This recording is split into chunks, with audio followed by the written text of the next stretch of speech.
Imagine going from a teenage janitor to one of the wealthiest men in Canada. Hi everyone, Ken here. Welcome to This House. Today we are exploring Montreal's Hosmer house.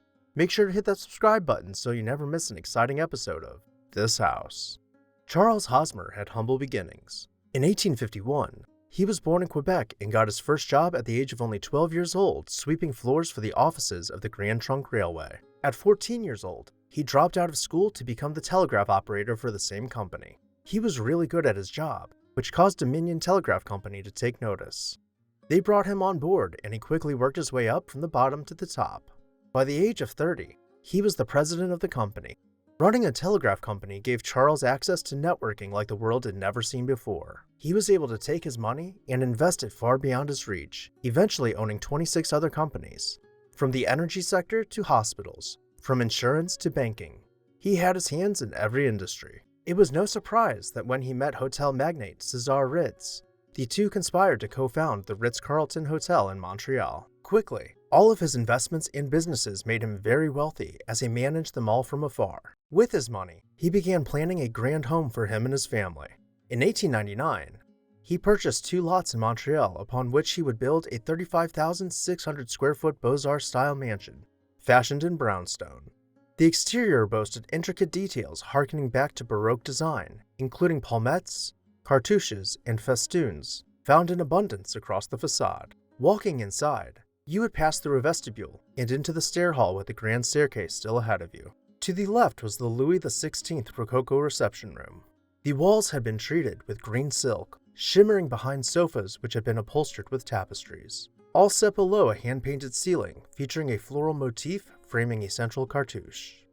Pocket doors opened to the drawing room, fashioned in the Louis XV style with rose-colored silk-covered walls. In the cornice, tiny light bulbs had been concealed, illuminating the ceiling details from a recessed position, possibly the first example of recessed electric lights in a private residence. The drawing room opened directly towards the stairs.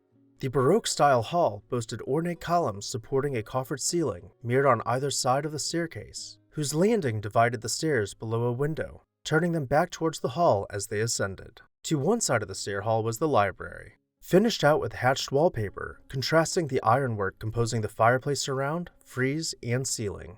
The lights were planned to create a shimmer across the surface of the ceiling, creating the illusion of more depth in its details. To the other side of the stair hall, at the back of the house, was the Gothic-style dining room.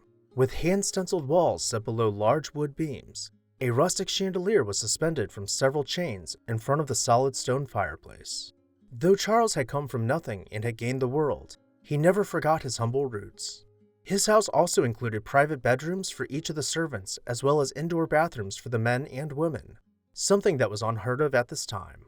The servants' quarters also included a private dining room, hall, and kitchen divided between the basement and the attic, allowing his servants to feel at home when they were off the clock.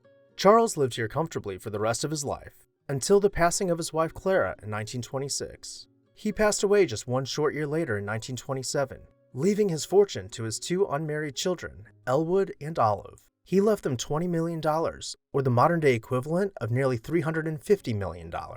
His son Elwood moved into the mansion, but he was nothing like his father. He preferred to spend his days traveling and partying. He briefly married a woman for just 2 years before divorcing and moving into the Ritz-Carlton to live with his lover, Alphonse Jongers. He lived out the rest of his life in the hotel, becoming known as the Grey Ghost of the Ritz as he spent his last years drinking gin and smoking cigars in the same armchair of the hotel's palm court.